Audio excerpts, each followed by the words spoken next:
Yo, what's up, everyone? Today we're breaking down the slang term chalked.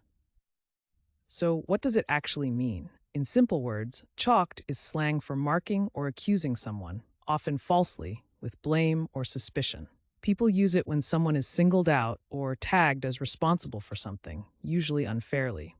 Sometimes it can also mean something slightly different depending on the context. Where did it come from? Slang usually has a cool backstory. Chalked first showed up in the early 20th century, deriving from the practice of marking with chalk to indicate blame or fault.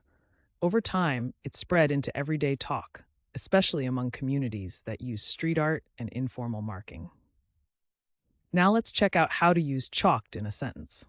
Correct example 1. He was chalked as the suspect, even though there was no real evidence against him. Correct example 2. I don't want to get chalked for something I didn't do during the meeting. And for laughs, here's a wrong example. My grandma said chalked at Sunday dinner, and everyone just froze. See how slang adds personality and vibe? Using chalked right makes you sound natural, but using it wrong can be hilarious. Quick recap. Chalked means marking or accusing someone, often wrongly. It started in the early 20th century, and now you'll hear it in conversations, online, or even in music. Now it's your turn.